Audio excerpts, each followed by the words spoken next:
यहाँ से ये मैंने ऑलरेडी सॉल्व कर दिया है, एक बार समझा देता हूँ आपको। ఈ వాక్యాలు ఎవరు ఎవరితో అన్నారు, ये जो सेंटेंस है कौन किससे कहे उसके बारे में लिखना है। क्या है देखिए, पहले మన రాజ్యంలో మీరే అందరికంటే తెలివైన వారు, हमारे इस राज्य में तुम ही सबसे अक्लमंद हो, सबसे इंटेलिजेंट हो। कौन कहे, రాజుగారు మంత్రితో, బాదషా कहे मंत्री से, वजीर से। ఐదుగురు మూర్ఖులు దొరికారు ప్రభు, 5 फूल्स मिले आए राजा। कौन कहे, मंत्री गारू, माने मंत्री कहे बादशाह से। महाराजा, वो महाराजा। నేను కట్టెలు కొడుతుంటే పట్టుకొచ్చారు, मैं क्या कर रहा था, लकड़ियाँ काट रहा था, लकड़ियाँ काट रहा था, मुझको पकड़ कर लाए। कौन कहे, మొదటి వాడు రాజుగారు, तो पहला शख्स बादशाह से कहा। సరైన సలహాలు ఇవ్వాల్సిన మంత్రి నేనే, सचमुच के अच्छे आइडियाज़ देने वाला वजीर मैं ही हूँ। कौन कहे, मंत्री गारू, राजू। तो ये हो गया। अब एक पैराग्राफ है, देखिए इंपॉर्टेंट पैराग्राफ है ये। క్రింది పేరాను చదవండి, ప్రశ్నలకు జవాబు రాయండి। पैराग्राफ आपको पढ़ना है और क्वेश्चंस के आंसर्स आपको लिखना है। देखिए, నువ్వు తుమ్ అన్నాడు రాజు రెండవ వాడిని, कहा है बादशाह दूसरे से। राजा, నేను గడ్డి మోపు మోస్తుంటే పట్టుకొచ్చారు, आए बादशाह मैं कुछ नहीं किया, सिर्फ घास का घट्टा ढो रहा था तो मुझको ये पकड़ के लेकर आ रहा है, कहा। అవును ప్రభు, हाँ बादशाह, गड्डी मोप మోస్తూ తన బక్క చిక్కిన గుర్రంపై వస్తున్నాడు, उस घास के घट्टे को लेकर अपने दुबले पतले से घोड़े पे आ रहा था। गड्डी मोप గుర్రంపై పెట్టవచ్చు కదా అంటే, इस घास के घट्टे को तुम अपने घोड़े पे रख सकते हैं ना। मैं इस तरह कहा तो నన్ను గడ్డి మోపును ఇద్దరిని మోయలేరు, मुझे और मेरे घास के घट्टे को ये गधा, ये घोड़ा उठा नहीं सकता क्योंकि दुबला पतला है, కాబట్టి నేను మోస్తున్నాను, इसलिए मैं सर पर रख ले हूँ। నన్ను గుర్రం మోస్తున్నది అంటున్నాడు मंत्री, माने मैं, मेरे सर पर घास का घट्टा है तो घास के घट्टे को मैं उठा लिया और मुझको घोड़ा उठा लिया। इस तरह बोलकर उन्हें जवाब दिया। अब इसके आंसर्स यहाँ पे मैंने ऑलरेडी कर दिया है। देखिए, గడ్డి మోపు ఎవరు మోస్తున్నారు, घास का घट्टा किसके सर पर था, दूसरे రెండవ వాడు। గుర్రం ఎట్లా ఉంది, घोड़ा कैसा था, दुबला पतला, బక్క చిక్కి। గుర్రం ఎవరిని మోస్తుంది, घोड़ा किसको ढो रहा है, రెండవ వాడిని, दूसरे शख्स को, और రెండవ వాడిని గడ్డి మోపు, दूसरे शख्स के घास के घट्टे को। పేరాలో రాజు పలికిన మాటలు ఏవి, इस पैराग्राफ में बादशाह कहे हुए बाता कौन से, నువ్వు తుమ్। మంత్రి రెండో మూర్ఖునితో పలికిన మాటలు రాయండి। दूसरे फूल से जो मंत्री, जो वजीर कहा, वो क्या क्या बातें हैं, गड्डी मोप गुर्रम पर పెట్టవచ్చు కదా, घास के घट्टे को तुम अपने घोड़े पे रख सकते ना, बोले तो नहीं रखा, ये आपको करना, ठीक है। उसके बाद ये देखिए, మూర్ఖులు అని ఎవరిని అంటారు, ఫూల్స్ किसे कहते हैं। మూర్ఖులు అంటే తెలివి తక్కువ వారు, ఫూల్స్ का मतलब कम अकल लोग। వారు ఏ పని చేసినా దానికి విరుద్ధంగా చేస్తారు, वो लोग कोई भी काम करो बिल्कुल अपोजिट करते हैं। उदाहरण का एग्जाम्पल, ఏ కొమ్మపై కూర్చొని ఉన్న అదే కొమ్మ నరకడం, जो डाली पे बैठे हैं वही डाली कतर देना। उसके बाद नेक्स्ट, సమయం వృధా ఎందుకు చేయకూడదు, वक्त बर्बाद क्यों नहीं करना चाहिए।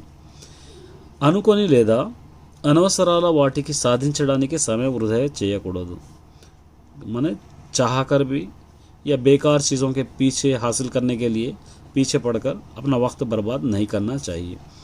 ఎన్నో ముఖ్యమైన పనులు వదిలి వాటి కొరకు తమ సమయాన్ని వృధా చేసుకోవద్దు, बहुत सारे इंपॉर्टेंट काम छोड़कर बेकार का कामों के लिए अपना वक्त बर्बाद नहीं करना है।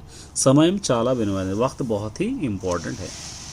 ये भी एक इम्पोर्टेंट आंसर है, बहुत इंपॉर्टेंट आंसर है। देखिए, కథలో मंत्री చేసింది సరైన పనినా ఎందుకు। जो फूल्स लेसन हम लोग पढ़े, उस लेसन में जो वज़ीर मंत्री जो करा है वो सही है क्या, क्यों।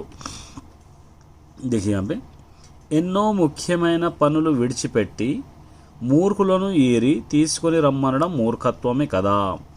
बहुत सारे इम्पोर्टेंट कामों को छोड़कर फूल्स को ढूंढ कर लाकर यहाँ पर लेके, फूल्स को ढूंढ कर लाना या फूल्स को ढूंढ कर पकड़ के लाना, ये बेवकूफ़ी है ना। महाराजा ने मंत्री अनुड़ाई, बादशाह बोलकर मंत्री कहा है। सरे, ठीक है, సరైన सरी है ये, सरी అయిన సలహాలు ఇవ్వాల్సిన మంత్రి నేనే, अच्छे एडवाइसेस देने वाला वज़ीर मैं ही हूँ। ఈ పని కోసం 6 నెలల समय वृथा చేయడం తెలివి తక్కువ పనే కదా। इस फूल्स को पकड़ने के लिए या इस फूल्स को ढूंढने के लिए अपना कीमती 6 महीने का वक्त बर्बाद करना ये बेवकूफ़ी है ना అన్నాడు कहा है। అందుకే అందరికంటే పెద్ద మూర్ఖుని నేనే అన్నాడు मंत्री। इसलिए सबसे बड़ा फूल मैं ही हूँ बोलकर वजीर कहा है। चलिए देखिए अंडरलाइन किए हुए वर्ड्स को, ये अंडरलाइन किए हुए वर्ड्स को सच में सही जो मीनिंग है उसको आपको पिकअप करके लिखना है। देखिए పూల తోటలోని పూలను చూసి తోటమాలి संतोषించాడు। फूल के गार्डन फ्लावर गार्डन के अंदर के फ्लावर्स को देखकर उस फ्लावर गार्डन का मालिक बहुत खुश हुआ माने संतोषिंचाड़ू। ए वाला ऑप्शन है दुख हुआ, बी वाला ऑप्शन है चिढ़ गया, सी वाला ऑप्शन है आनंदिंचाड़ो खुश हुआ। ये सही है। अल्लरी చేసిన రాజును తాతయ్య గద్దించాడు। जो राजू गड़बड़ कर रहा था उनको दादाजी डराए। तो 4 ऑप्शन है। पहला क्या है, सी वाला है सहायम చేసడం मदद करना, अनुमानिస్తున్నాడు या डाउटफुल करना शक करना, మందలించాడు या उनको समझाए। ये है। నీటిని వృధా చేయకుండా పొదుపుగా వాడాలి। पानी को वेस्ट किए बिना कम इस्तेमाल करना। वृथा माने वेस्ट, तो दोबारा हम माने दोबारा, तక్కువ कम, ఎక్కువ ज़्यादा, తక్కువ बोलकर यहाँ पर हम लिख सकते हैं। తప్పు చేయని వారు నిర్భయంగా ఉంటారు। जो गलती नहीं करते वो लोग निडर होते हैं। निडर इसका 3 ऑप्शन दिया। भयम लेकुंडा डर नहीं रहे जैसा, भयम तो डर से, आनंदम तो खुशी से। तो ये यहाँ पर ये आ जाता। ठीक है। उसके बाद यहाँ पे देखिए राइट रॉन्ग है। जिसको अच्छा आपको सही लगता है उसको राइट, जो गलत लगता है उसको रॉन्ग। వేకువ జామున లేవాలి। सुबह सुबह उठना चाहिए नहीं उठना चाहिए, उठना चाहिए। Yes right. ఇతరుల వస్తువులను మనం వాడుకోవచ్చు। दूसरों की चीज़ों को हम यूज़ कर सकते हैं, बिल्कुल यूज़ नहीं कर सकते, परमिशन चाहिए हमको। परमिशन के बगैर हम यूज़ नहीं कर सकते। ఇతరులతో కలిసిమెలిసి ఉండాల్సిన అవసరం లేదు। दूसरों से मिलजुल के रहने की ज़रूरत नहीं है, ज़रूरत है इसलिए रॉन्ग है ये। ఇతరులకు చేతనైన సహాయం చేయాలి। दूसरों की मदद हम करना चाहिए। Yes right. निजायतीगा ఉండడం అలవర్చుకోవాలి। सचमुच रहना, सच्चाई से रहना हमको आदत बना लेना चाहिए, भी राइट है। ओन सेंटेंसेस సహాయం हेल्प, मूर्खुलू फूल्स, बक्का चिकेना दुबला पतला, सलाहालू एडवाइस। लिख लेना आप। समयम सॉरी सहायम नहीं है, समयम ये वक्त, टाइम। ठीक है, टाइम यहाँ पे समयम माने टाइम। మనము సమయాన్ని సద్వినియోగం చేసుకోవాలి। इसका वर्ड सेंटेंस क्या लिखे हम लोग, हम वक्त के सही यूटिलाइज हम करना चाहिए। मूर्खुలు फूल्स, మూర్ఖులను రంజింపలేము। ఫూల్స్ को हम सुधार नहीं सकते। బక్క చిక్కిన దుబ్లా పతలా, గుర్రం బక్క చిక్కి ఉంది, घोड़ा दुबला पतला है। సలహాలు అడ్వైస్, పెద్దల సలహాలు తీసుకోవాలి। बड़ों की एडवाइस हमको लेना चाहिए। ये देखिए పట్టికలో హ్రస్వస్వరాలను గుర్తించి వాటిని చుట్టండి। यहाँ पर ह्रस्व स्वरल, तो इसको ह्रस्व स्वरल किसको कहते हैं यहाँ पर आपको मिलता है। देखिए यहाँ पे इसके बारे में दिया है यहाँ पे। ये అచ్చులలో పొట్టిగా పలికే వాటిని హ్రస్వస్వరాలు అంటారు।